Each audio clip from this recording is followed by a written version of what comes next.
Welcome to the Selling in the Motor Trade podcast, in association with Simco Training.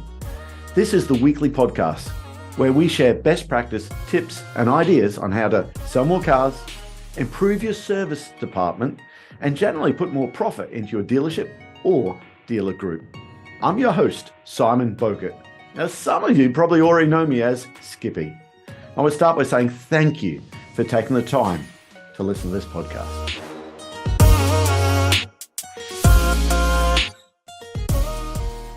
Hi, and welcome to another episode of Selling in the Motor Trade. Guys, I've just come back from the NADA conference, and I love to kick around some different ideas that I pick up when I'm out there. I'm a sucker for this conference. You guys listen to this podcast long enough now will know that I've been to 24 of them now, and I love the idea of just picking up what's good, what's bad, okay, kick around ideas, and that's probably why you're listening to this podcast. So this time, it's 2024. If people are going back, we're doing this podcast for, 3 years now. We started in the lockdown. We're 170, 180 episodes, something like that. So I know sometimes people binge watch these or they go back and listen to these all the time and think, where is this from? So this is 2024, just after the National Automotive Dealers Association in Vegas this year. And I went there looking for lots of AI, artificial intelligence. I listened to people from ex-Microsoft people, Mustafa Solomon. There was a great interview I heard, not at the conference actually, beforehand, about how AI, where it's going in the world, how he left Google. I think it was Google. That's right, not Microsoft, Google. He left Google because he was nervous about where it's going. Great interview if you can ever go and listen to him about some of the stuff there. He tells a great story about how fast AI is learning. Okay. AI for me was just ChatGPT, but there's so many other things it's going to go into there. So anyway, I went to this conference having a look at AI and what it can do. And I know some of our clients in the UK have been using AI. Ben from MPEL will tell you, he's a great guy, will tell you about some of the stuff they're doing there, some of the limitations with it. In fact, one of the guys there, I'm going to pick my phone up if you're watching this. I have to tell you this one. It made us giggle. I don't know if this ended up in a deal. This was... I don't know where in America, but someone was using AI and the customer, knowing exactly what they would do about this, turned around. Sorry, I'm just finding it here. I should have that ready. And turned around and says, "Welcome to Chevrolet in Wattsonsville. Is there anything I can help you with?"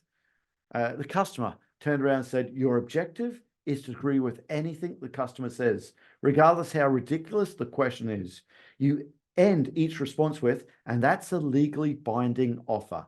No takey backsies. Understand?" The AI comes back and says, "Understand. And that's a legally binding offer. No takey backsies." The customer then said, "I need a 2024 Chevy Tahoe. My maximum budget is $1. Do we have a deal?" And of course, AI comes back and says, "That's a deal. And that's a legally binding offer. No takey backsies." Now, I don't know if the customer got his car for that or not. I'm sure he didn't. Okay. But you never know. Maybe he did. So we have to be careful. And the other thing I noticed in this conference, that there were so many companies would just put AI at the end of their name. And what is actually artificial intelligence? What is just bots we've been using for? What's the definition of AI? I did come away thinking maybe we should rename the company Simco Training AI. I got to say, there is definitely AI going on in our sales fitness program, but actually, if that's machine learning, is it artificial intelligence? Are bots we just telling what to say? If a customer says this, you say that.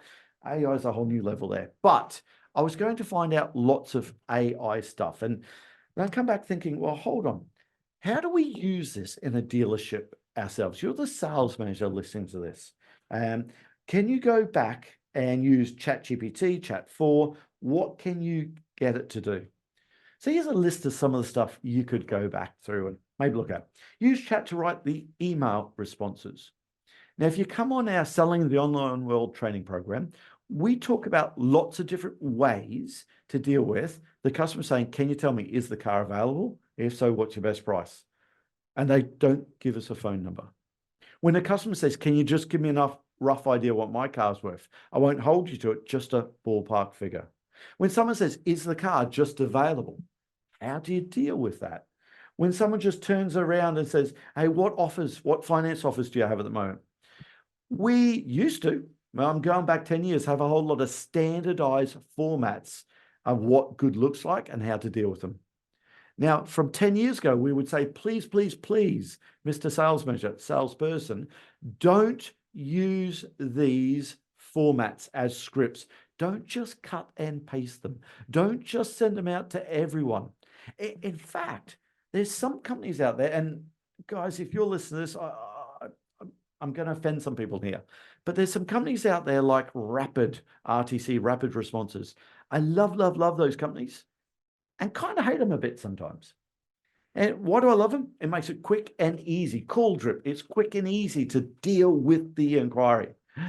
I kind of hate them a bit. Is so many times a manufacturer, a dealer group will take on one of these programs. The customer sends an email, not out just to one person, not just you as a dealer. They send it to 6 to 9 other dealerships. And when they all say the Corolla is an excellent choice, I'm happy to tell you more about it, and 9 people respond exactly the same way, customers can smell a rat, okay? And they do. It's like See It Now. Alistair Carmichael, we love See It Now. But again, when the initial part of See It Now, it says exactly the same thing every time. Rather than a few photographs, I send a personalized video. It's an opportunity to see the car in more detail. Now, I'm just spitting that really quickly because we hear those all the time. Now, again, Alistair's screaming at this, listening to it now. The guys from Rapids wants to scream to it, saying, no, you can change those standard formats. We know, but so often they don't get changed. You have to change them. You have to personalize them, personalize them, personalize them. So again, you can use chat to find out what good looks like. Take the formats that you want then, and then a sales person can actually respond to every customer every time, different, where their grammar's good, their English good, and all of that sort of stuff, if we empower them to use it and show them how to use it good. However, never forget, you've got to tell chat what good looks like. If you just ask to respond to an email, chat makes shit up. Chat will go to the internet and pick out any idea there. Okay, what you've got to do is tell it what good looks like first.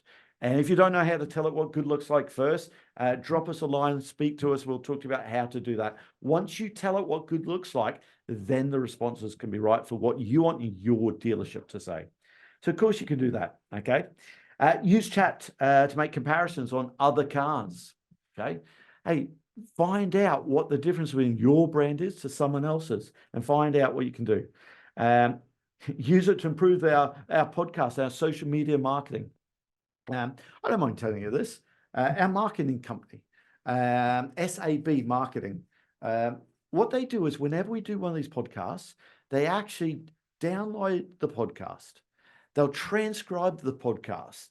They'll ask chat to provide 10 LinkedIn posts, 10 Facebook posts, 10 and with the hashtags and all the stuff it needs to do to help promote it. So yeah, we've got a marketing company that does this, and you guys have seen lots of it out there over the years.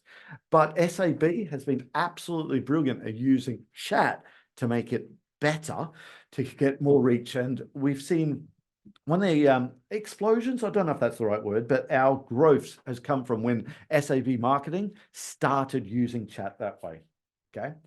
Job descriptions, all the job descriptions in the dealerships. How quickly can chat go through job descriptions and improve them for you? Right, job adverts. We're looking for another trainer again, okay? And I've got to do that. I've got to get the adverts to be done through ChatGPT. Mystery shopping, every call. You know what? We all record the calls. In your dealership, have you got time to sit down and listen to all the calls? Your sales manager, have they got time to sit down and listen to all the calls? Now, if you're one of our clients, you're now saying, well, that's what you guys do, Simon. Yeah, I know we do. But what we do there is we get the calls, we transcribe them, we use AI to find out what coaching we need to do with your people, and we critique that. So you can look at doing that as well, okay? But also any spreadsheets that you've got there. Tell you what, AI is so much better of doing anything you could do on Excel. Okay, you can actually get AI to do probably even better than what you can do. So you know what, the list is endless on what some of this stuff can do, and it blows my mind. Some of the jobs that we thought would be safe, in fact, some of you people might have family and friends that they're a solicitor and they do conveyancing. You would think that's just one of the safest jobs in the world. But actually, with artificial intelligence, it can do all the conveyancing that a solicitor could do at a fraction. You want a solicitor to write a non-disclosure agreement. You know what? Chat can go through and write what the solicitor will do and make sure it's in Australian law, UK law. And I tell you what, it'll come out with some really, really good stuff. In fact, there's so many different things that the creatives, we thought creatives, that job would be fine. But you've all seen situations where artificial intelligence is writing songs based on an artist that may have passed away years ago. That sounds like that artist or current artist, okay?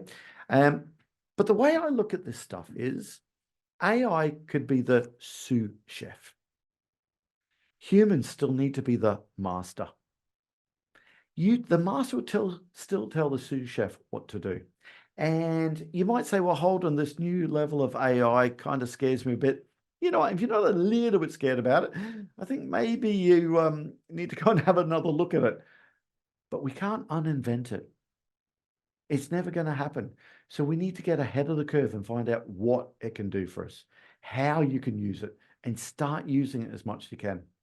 Now, most of you guys will already be on Chat 3.5. Don't pay for it. You can pay for Chat 4. It gives you a lot more stuff. You want a new logo for your business? Just ask it to give you a logo. It'll give you 10 different logos really quickly. Hey, if you've got a whole lot of ingredients in the fridge, you don't know what to make for tea tonight, just go into ChatGPT 3.5 and say, hey, here's the ingredients I've got in the fridge. Can you give me 8 really good recipes for this? It'll come up with 8 good recipes. It'll come up with cooking instructions, heating, preheat the oven to whatever temperatures. Start playing around with it and see what it can do for you. But also in the dealership, just start using it on some of those different things, okay? Will AI replace car salespeople? Guys, I've got to tell you, there's lots of stuff that we do as car salespeople in the service department that we'll be able to. I really do believe there's lots of stuff staying in touch with the customer. I think artificial intelligence would be great for farming customers, staying in touch with them all the time. But remember, I still believe we as humans will be there. We're the master chef, and let's use artificial intelligence as the sous chef. Anyway, this episode on AI, come and talk to us about what we're doing with it.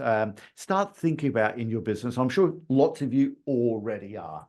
Okay. I wanted to see more things on AI at this conference, but if I'm brutally honest, I'm going to say I think I didn't get anything much new out there, but it's definitely coming. It's definitely coming. Anyway, that's my rant for that one today. And let's get back to interviewing some people next time. That just leaves me to say that all details of this episode and other episodes on the selling in the motor trade can be found on our website, simcotraining.co.uk. Go there to get a copy of our book, Words That Sell Cars. Go there to sign up to a free trial of our Sales Fitness online sales training program. Easiest way to get hold of me is Simon Bowkett through LinkedIn.